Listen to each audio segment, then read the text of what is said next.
मैंने कैसे शुरुआत की या स्कूल में थोड़ा सा दिमाग में था, तो हाँ, स्कूल में थोड़ा सा कहीं सोचा था, कहीं शायद पढ़ लिया होगा, कहीं सुन लिया होगा कि नहीं IAS ऑफिसर नाम की कोई चीज़ होती है। लेकिन तब ये भी नहीं पता था कि यार UPSC नाम की कोई एग्ज़ाम है, सिविल सर्विस एग्ज़ाम है, उससे और भी पोस्ट में आप सिलेक्ट हो सकते हैं, ऐसा कुछ नॉलेज नहीं था। जब मैं अपने कॉलेज लेवल में आई, जब कॉलेज में एडमिशन लिया, मैंने भोपाल से ही एक प्राइवेट इंजीनियरिंग कॉलेज से केमिकल इंजीनियरिंग किया है, और उस दौरान मुझे जब मैंने सोचना शुरुआत की कि क्या बनना है, कंटेम्पलेट किया कि एग्जैक्टली क्या करियर चाहती हूँ, तो लगा कि यार कहीं जो पुरानी ड्रीम थी, एक जो सपना था, वो अभी उसको सामने लाना चाहिए। फिर इस बारे में और पढ़ा, और तब खान स्टडी ग्रुप भोपाल में सेंटर वहाँ पे जैसे शुरू हो गया था, तो मेरा जो फाउंडेशन कोर्स है मैंने वहाँ से किया। और इस एग्ज़ाम के बारे में जो चीज़ें मुझे 1-2 साल में समझ में आई हैं, वो कुछ चीज़ें मैं आपसे शेयर करना चाहती हूँ। सबसे पहली चीज़ जो पहले जय और रचना हम दोनों बोल चुके हैं कि कंसिस्टेंसी। आप अगर दिन में, कई बार हमसे सवाल पूछते हैं कि आप कितने घंटे पढ़ाई करते हैं, तो देखिए घंटे मैटर नहीं करते। कोई 17-18 घंटे हमें नहीं पढ़ना है, इतना हम पढ़ भी नहीं सकते। एक दिन पढ़ सकते हैं, दूसरे दिन नहीं पढ़ पाएंगे। 5 से 6 घंटे ही आपको देने हैं या उतने निकालने हैं, पर वो जो वक्त आप अपनी पढ़ाई को देते हो, वो कंसिस्टेंटली आपको रोज़ उतना ही अपने पढ़ाई को देना है। Consistency is the key, that is the first and the most important thing जो आपको ध्यान में रखनी है। दूसरी चीज़ इस एग्ज़ाम में मुझे लगता है इक्वली इम्पॉर्टेंट है, क्योंकि ये जर्नी लंबी होती है। जैसे एग्ज़ाम ही 1 साल तक चलती है, आप प्रीलिम्स देते हैं, फिर आप मेंस देते हैं, आप इंटरव्यू में जाते हैं पर्सनालिटी टेस्ट के लिए, तो एग्ज़ाम 1 साल तक खुद चलती है। उसके पहले मान लीजिए आप 1-1.5-2 साल पहले से प्रिपेयर कर रहे हो, तो ये जर्नी काफ़ी लंबी रहती है। उस जर्नी में मेंटली अपने आप को मोटिवेट रखना, अपने आप को बूस्ट करते रहना, वो भी इक्वली इम्पॉर्टेंट है, और इसीलिए अपने आप पर भरोसा बेहद ज़रूरी है। You need to have a faith in yourself कि अगर आपने इसमें कदम रखा है, अगर आपने सोचा है कि आप सिविल सर्विस एग्ज़ाम देना चाहते हैं और देंगे, तो आपको ये ठान के उसमें जाना है कि हाँ, मैं ये कर सकता या कर सकती हूँ। ये एक अपना मोटिवेशन, अपने साथ एक फेथ, बिलीफ अपने ऊपर आपको हमेशा रखना है। कमिंग टू प्रेपरेशन की कैसे तैयारी करनी है, बहुत सारी बातें आप सुन चुके हैं कि आंसर राइटिंग में कैसे करना होता है, आंसर राइटिंग का स्ट्रक्चर कैसा होना चाहिए। तो मैं शुरू में सबसे पहले ये कहूँगी कि मेरे प्रिपरेशन का बेस 2 चीज़ें रहीं। पहला था करंट अफेयर्स। करंट अफेयर्स इसलिए मैंने उसी से शुरुआत की क्योंकि करंट अफेयर्स सबसे इंटरेस्टिंग पार्ट होता है। कई बार आपको हिस्ट्री कभी बोरिंग लगेगी, कई बार आपको लगेगा ज्योग्राफी इतना, कभी हर किसी के अपने अपने फेवरेट्स होते हैं। तो मुझे वो 2 सब्जेक्ट्स लगते थे कि यार इतना मन नहीं करता है, लेकिन न्यूज़पेपर्स और करंट अफेयर्स में जो भी नया चल रहा है वो मुझे हमेशा इंटरेस्टिंग लगता था। इंटरनेशनल रिलेशंस में क्या हो रहा है, क्या सोशल रियलिटीज़ हैं, कहाँ क्या हुआ, उसका क्या इम्पैक्ट पड़ेगा एडमिनिस्ट्रेशन पे और हमारी कंट्री पे, तो उसको आप अपना एक बेस बना सकते हो। आप करंट अफेयर्स बेस्ड प्रिपरेशन कर सकते हैं, इसलिए भी क्योंकि अगर आप मेंस एग्ज़ाम देखेंगे तो काफ़ी डायनामिज्म आ गया है, केवल प्रीलिम्स में नहीं बल्कि जनरल स्टडीज़ पेपर 2, पेपर 3 में भी आप देखेंगे कई सारे ऐसे सवाल हैं जो करंट इवेंट्स से इंस्पायर्ड होते हैं, उन पे बेस्ड रहते हैं। तो जब आप न्यूज़पेपर बेस्ड, करंट बेस्ड पढ़ाई करते हैं तो वो आपका प्रिपरेशन वहाँ से भी कवर हो सकता है। दूसरी जो चीज़ मैंने जिस पे बहुत फोकस किया वो थी आंसर राइटिंग। तो आंसर राइटिंग का जैसे खान सर बता रहे थे कि आंसर राइटिंग की प्रैक्टिस बहुत की, तो उसके पीछे मेरा ये था कि जब मैं हमेशा प्रीलिम्स का कोई भी पेपर टेस्ट देती थी, हम मॉक टेस्ट देते हैं, तो मॉक टेस्ट देती थी तो हमेशा मेरे मार्क्स करीब 90 to 110, 120, इससे ऊपर मेरे कभी मार्क्स नहीं जाते थे। तो मुझे हमेशा ये डर था कि यार प्रीलिम्स में कहीं मेरा कुछ, क्योंकि कट ऑफ भी इसी कुछ रेंज में जाता है, तो हमेशा लगता था कि यार कुछ गड़बड़ यहाँ ना हो जाए। लेकिन जब मैंने आंसर राइटिंग की और मेंस एग्ज़ाम के बारे में जाना, तब मुझे लगा कि आंसर राइटिंग एक ऐसी चीज़ है, मेंस एक ऐसा फेज़ है सिविल सर्विस एग्ज़ाम का जहाँ पे आप अच्छे से तैयारी कर सकते हैं। And if you have written the answers, if you know कि you have covered the points well, if you have included उसमें कुछ आपने facts, international reports, government schemes, आपने कुछ ऐसे उसमें सॉल्व भी डाला है, तो जो रिज़ल्ट आएगा वो सेटिस्फैक्ट्री ही आएगा, अच्छा ही आएगा। तो मेंस एक ऐसा पार्ट है जिस पे आप काफ़ी बैंक ऑन कर सकते हो।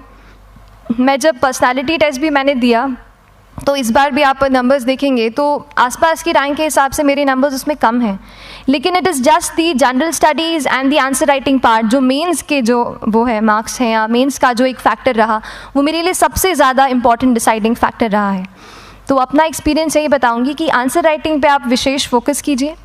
जैसा स्ट्रक्चर आपको बता ही चुके हैं कि इंट्रोडक्शन में कैसे आपको शॉर्ट रखना है, बॉडी एंड देन कंक्लूजन, उसमें छोटी चीज़ जैसे मैं अभी मेंशन कर रही थी, आप एक इंश्योर कीजिए कि देखिए जो भी एग्जामिनर आपकी कॉपी चेक कर रहे हैं वो दिन में 10, 15, 20 कॉपीज़ चेक कर रहे हैं, तो उन सब से आपको अलग कैसे आप अपनी कॉपी दिखा सकते हो, ये चीज़ आपका प्रेजेंटेशन और आप जिस तरीके से आंसर लिखते हो कंटेंट को, वो मैटर करेगा।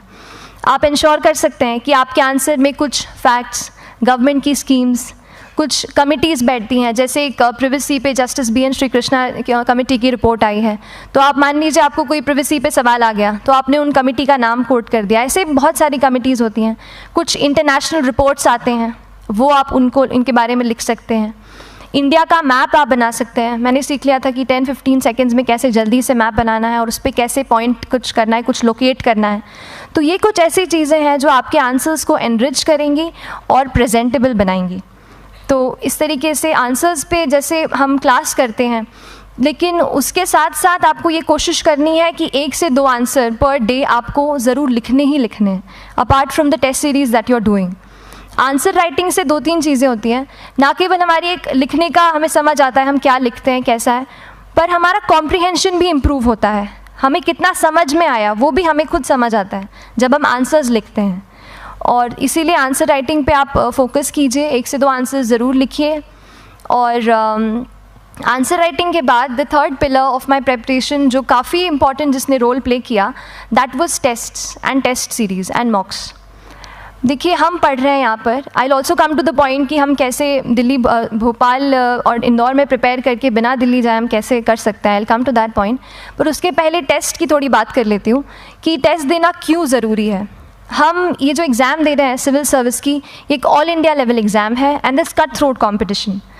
तो उसके लिए आप केवल पढ़ते रहें, सारी बुक्स, मटेरियल्स, स्टैंडर्ड ये करंट का सब पढ़ लें, लेकिन अगर आप ये नहीं जज कर पाए कि आपका क्या लेवल है at an all India level, तो चीज़ें समझ में आप नहीं, मतलब आप आगे नहीं बढ़ पाएंगे या सही डायरेक्शन नहीं पकड़ पाएंगे। तो इसलिए आप टेस्ट से घबराइए मत। कई बार टेस्ट का इनर्शिया होता है, ऐसे लगता है कि जब तक पूरा सिलेबस कंप्लीट नहीं कर लूँ तब तक टेस्ट नहीं दूंगा, लेकिन सच में बात ये होती है कि जब तक हम GS के मतलब पेपर देने अंदर भी घुसते हैं ना, तब भी उस सेकंड पे लग रहा होता है कि कुछ छूट गया है हमारा। तो ये चीज़ होगी ही, इसीलिए ये मैं कभी मत सोचिए कि जब तक पूरा सिलेबस नहीं कर लूँ टेस्ट नहीं दूंगा। जैसे आपका एक थोड़ा बेस बन जाता है प्रिपरेशन का, आप टेस्ट दीजिए, चाहे वो प्रीलिम्स का MCQ का टेस्ट हो या मेंस का राइटिंग स्किल की प्रैक्टिस हो, टेस्ट पे आप फोकस कीजिए। उसके बाद टेस्ट केवल देने के लिए नहीं देना है, उसको एनालाइज भी अच्छे से करना है। When you get the answer hints, when you get the answer keys, analyse properly कि आपकी क्या गलती हुई है और उससे भी सीखने की कोशिश कीजिए कि क्या कुछ नया मुझे इस टेस्ट पेपर से या इस आंसर कॉपी से मिल सकता है। तो इस तरह से टेस्ट पे भी आप फोकस कीजिए। And I will come lastly to the point कि जब मैंने प्रिपरेशन शुरू की थी अपने कॉलेज के 2nd ईयर 3rd ईयर आते आते, तो मन में बहुत सारे फियर्स थे। मैं भी एक नॉर्मल फैमिली से हूँ, मेरे फैमिली में किसी ने आज तक सिविल सर्विस का पेपर भी नहीं लिखा था, तो मन में बहुत सारे फियर्स थे, डाउट्स थे, क्या होगा, कैसे होगा। तो हो सकता है आपके मन में भी ऐसा हो। और हम जैसे यहाँ रहते हैं, हम सोचते हैं कि दिल्ली जाना तो सबसे ज़रूरी है, उसके बिना तो ये एग्ज़ाम हो ही नहीं सकती। तो उस पर मैं एक चीज़ बताना चाहूँगी कि जैसे KSG जैसे इंस्टीट्यूट हैं, जो फैकल्टी भी हमें वही मिलती है जो दिल्ली में पढ़ा रहे हैं, तो ये एक बहुत पॉजिटिव पॉइंट है कि क्वालिटी का कोई दिक्कत नहीं आएगी।